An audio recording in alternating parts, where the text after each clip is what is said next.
Hello students, बाल मंदिर बाड़मेर के इस यूट्यूब चैनल पर आप सबका हार्दिक स्वागत है। इस वीडियो में हम बात करेंगे C++ specific operator, scope resolution operator के बारे में और कुछ एक्सप्रेशंस के बारे में। तो चलिए शुरू करते हैं। स्कोप रेजोल्यूशन ऑपरेटर का उपयोग दो प्रकार से किया जाता है। फर्स्ट, एक प्रकार से हम करते हैं वेरिएबल के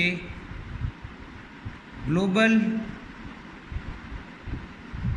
वर्जन के उपयोग के लिए जब वेरिएबल का नाम समान हो। क्या मतलब है इसका?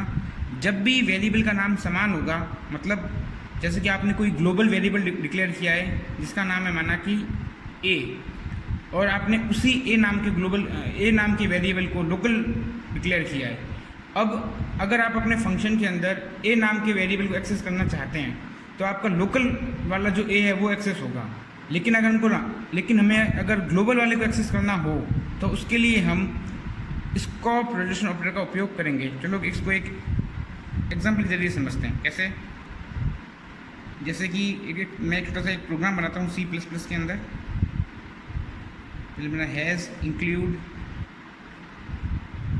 IO stream dot h। Okay, यहाँ पर मैंने एक ग्लोबल वेरिएबल बनाया है इंटीजर x, उसमें वैल्यू डाल दी मैंने 100। ठीक है, मैंने मेन फंक्शन,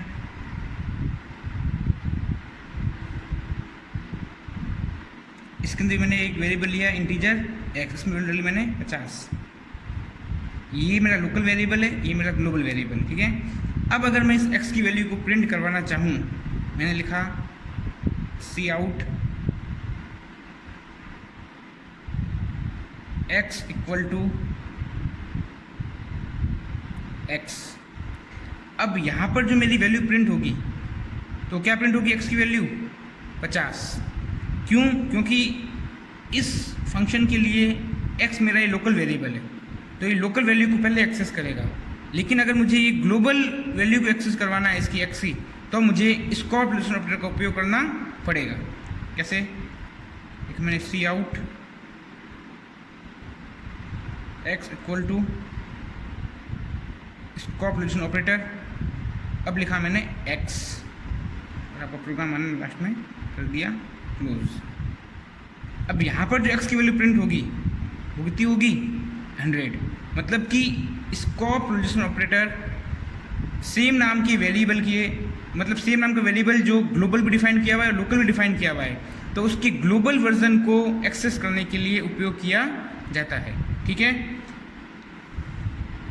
दूसरे तरीके से यूज करते हैं, किसी क्लास मेंबर को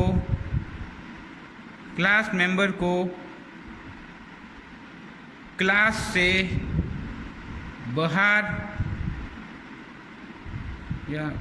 बाहर एक्सेस करने के लिए। ठीक है, इसके लिए छोटा सा प्रोग्राम बना देता हूँ मैं। जैसे कि मेरी कोई क्लास है ए नाम की। ओके, इसके अंदर मैंने एक वेरिएबल डिक्लेयर किया इंटीजर x, एक फंक्शन बना दिया मैंने इसके अंदर पब्लिक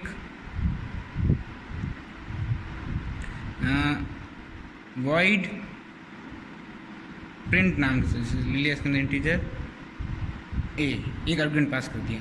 ओके, ये मैंने क्लास मेरी यहाँ कर दी बंद। अब मैं जो मेरा ये फंक्शन है प्रिंट, इसको क्लास के बाहर एक्सेस करना चाहता हूँ, तो किसका यूज़ करूँगा मैं? स्कोप रेजोल्यूशन ऑपरेटर का। किस प्रकार करूँगा?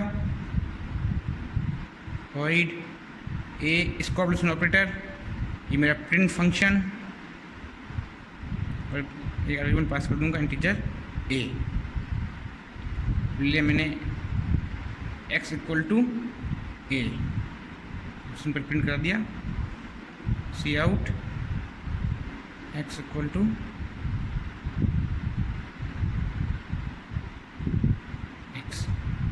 इस तरीके से, मतलब किसी भी क्लास के मेंबर्स को अगर मुझे क्लास के बाहर एक्सेस करना है तब भी मैं किसका यूज़ करूँगा, स्कोप रेजोल्यूशन ऑपरेटर का।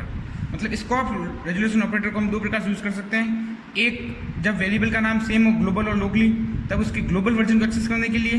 दूसरा, क्लास के मेंबर को क्लास के बाहर एक्सेस करने के लिए। अब आपके C++ में कुछ एक्सप्रेशंस हैं जिनकी भी प्रॉब्लम मेरे सामने आई थी। आप में से किसी ने कहा था कि जो सर 7 चैप्टर्स के अंदर जो कुछ एक्सप्रेशंस हैं वो समझ में नहीं आए हैं, तो इसलिए मैंने इस टॉपिक को लिया है। चलिए इसको एक बार भी देख लेते हैं। फर्स्ट है हमारा कांस्टेंट एक्सप्रेशन। देखिए स्टूडेंट्स, कांस्टेंट का मतलब होता है कोई स्थिर वैल्यू, कोई फिक्स वैल्यू जिसको हम बदल नहीं सकते, ठीक है। तो कांस्टेंट एक्सप्रेशन के अंदर भी इसी प्रकार की वैल्यूज़ को लिया जाएगा। जैसे कि मैं बात करता हूँ किसी भी नंबर की, नंबर मेरा कोई सा भी हो, 0 से लेकर इन्फिनिट तक, या फिर ठीक है, ऐसा कोई सा भी नंबर हो नंबर मेरा हमेशा कैसा होता है, फिक्स होता है। अगर मैं बात करूँ 15 की, 15 क्या है, 15 ही है।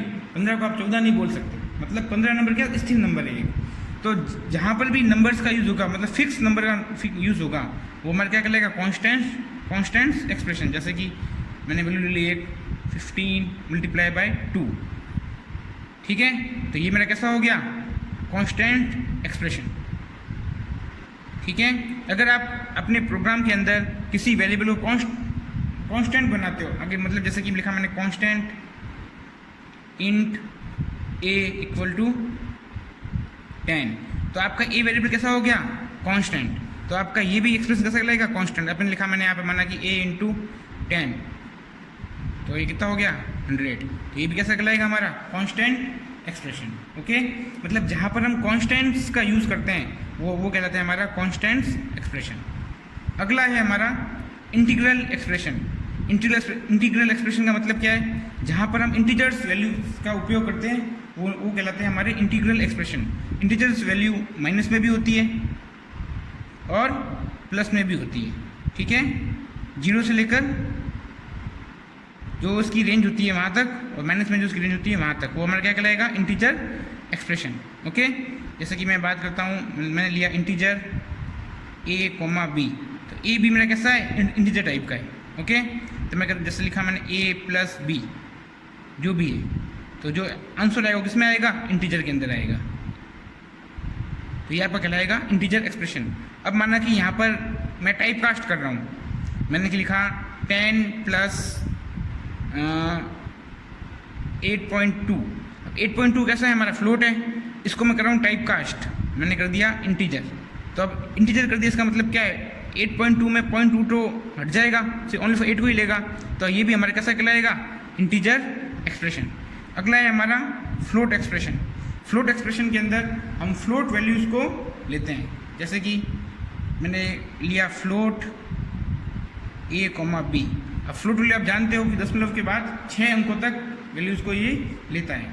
तो लिया मैंने जैसे कि a में वैल्यू ले ली मैंने, माना कि 11.007, ओके। b में ले ली मैंने, माना कि 14.113, ओके। अब इन दोनों को जैसे कि मैं जोड़ रहा हूँ या घटा रहा हूँ, कुछ भी कर रहा हूँ, मैंने लिखा a + b, तो इसका जो आंसर आएगा 14 और 11 25 और ये 25.120, तो ये आंसर आया। ये कैसा हो गया हमारा, फ्लोट एक्सप्रेशन। ऐसे ही अगर टाइप कास्ट करूँगा फ्लोट के जरिए, तो वो भी कैसा कहलाएगा हमारा, फ्लोट एक्सप्रेशन। अगला है पॉइंटर एक्सप्रेशन। वो एक्सप्रेशन जिनमें हम पॉइंटर का उपयोग करते हैं, जैसे कि इंटीजर x, इसमें ले लिया मैंने 20, एक लिया मैंने पॉइंटर वेरिएबल पॉइंटर p, लिखा p = $x। तो अब p जो मेरा एक पॉइंटर वेरिएबल क्या करता है, जो किसी अन्य वेरिएबल के एड्रेस को स्टोर करके अपने अंदर रखता है। तो जो मेरा p कैसा एक पॉइंटर वेरिएबल था जो x के एड्रेस को अपने अंदर स्टोर करके रख रहा है, तो मतलब जहाँ पर भी पॉइंटर का उपयोग होता है वो एक्सप्रेशन क्या कहलाएगा हमारा, पॉइंटर एक्सप्रेशन। ऐसे ही अगला है रिलेशनल एक्सप्रेशन। यहाँ क्या होगा, देखिए रिलेशनल एक्सप्रेशन के अंदर जो भी हमारे रिलेशनल ऑपरेटर होते हैं, कौन कौन से होते हैं, एक होता है हमारा लेस देन, एक होता है ग्रेटर देन, एक होता है लेस देन इक्वल टू, एक होता है ग्रेटर देन इक्वल टू, एक होता है हमारा इक्वल टू और एक होता है नॉट इक्वल टू, ठीक है। ये 6 हमारे कौन से ऑपरेटर होते हैं, रिलेशनल ऑपरेटर, मतलब जो दो वैल्यूज़ को कंपेयर करने के काम में आते हैं, ठीक है। अब इन ऑपरेटर्स का उपयोग जिस भी एक्सप्रेशन के अंदर होगा वो हमारे सब एक्सप्रेशन कौन से वो सब सारे एक्सप्रेशन क्या कहलाएंगे? Relational expression. ठीक है, इनका रिजल्ट हमेशा ट्रू और फॉल्स के अंदर होता है। फॉर एग्जांपल जैसे कि ए की वैल्यू मैंने ले ली 50, बी की वैल्यू ले ली मैंने 20। ओके, अब मैं लिखता हूँ expression a less than B. एक लिख दिया मैंने, ए इक्वल टू बी। एक लिखा मैंने बी लेस देन 31। एक लिख दिया मैंने ए ग्रेटर देन बी। तो इतने सारे मैंने कुछ एक्सप्रेशन लिख दिए। ठीक है, अब इसको आप देखो, ए की वैल्यू कितनी है 50, बी की वैल्यू है 20। तो 50 लेस देन 20 मतलब 50 छोटा है 20 से, सही है। 50 20 से छोटा है बड़ा है? 50 से 20 से बड़ा है, तो ये हमारा एक्सप्रेशन क्या रिटर्न करेगा? फॉल्स। मतलब ये जो रिलेशनल एक्सप्रेशन होते हैं ये हमें बुलियन वैल्यूज रिटर्न करते हैं, ट्रू या फॉल्स। अब लिखा मैंने ए इक्वल टू बी। ए है 50, बी है 20। 50 20 के बराबर है? नहीं है, तो इसका भी रिजल्ट क्या निकलेगा? फॉल्स। ये लिखा मैंने बी लेस देन 31। बी की वैल्यू कितनी है? 20। ये 31 मतलब 20 31 से लेस देन है? हाँ है, इसका रिजल्ट निकलेगा ट्रू।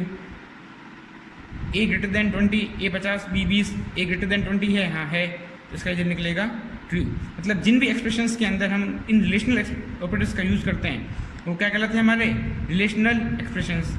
ऐसे ही लॉजिकल एक्सप्रेशन, लॉजिकल एक्सप्रेशन में मतलब लॉजिकल ऑपरेटर कौन कौन से होते हैं? एक होता है हमारा लॉजिकल एंड, एक होता है लॉजिकल और, एक होता है लॉजिकल नॉट। अब जिन एक्सप्रेशंस के अंदर इनका उपयोग मैं लूँगा, इनका उपयोग करूँगा, वो सब मेरे एक्सप्रेशन कैसे कहलाएंगे? Logical expression. जैसे कि मैं लेता हूँ ए की वैल्यू 15, बी की वैल्यू 100, सी की वैल्यू 55। ओके, अब मैं क्या कर रहा हूँ? अब मैं कर रहा हूँ जैसे कि मैंने ले लिया एक expression a less than b and, और मैंने कर दिया जैसे कि सी ग्रेटर देन 20। ये मेरा एक्सप्रेशन है एक। देखो, जब भी यहाँ एंड एक्सप्रेशन होता है इसका मतलब क्या होता है कि हमारी दोनों कंडीशन ट्रू होनी चाहिए, तभी ये ट्रू रिजल्ट मतलब जब तभी ये ट्रू रिजल्ट को हमको देगा। जैसे कि मैंने लिखा ए लेस देन बी। ए में 15 है, 15 लेस देन बी, 15 छोटा है 100 से, सही है, तो ये ट्रू हो गई।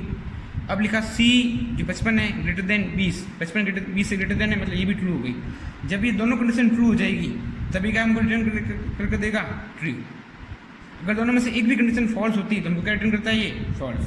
तो मतलब लॉजिकल एक्सप्रेशन जो होते हैं वो भी हमको ट्रू या फॉल्स रिटर्न करते हैं, मतलब बुलियन वैल्यू को रिटर्न करते हैं। और जिन भी एक्सप्रेशंस के अंदर इन सब का यूज़ होगा उस सब हमारे कैसे करेंगे? Logical expression. ये एंड का ले लिया, वैसे यहाँ और का ले लो, ए ग्रेटर देन बी और सी ग्रेटर देन ए।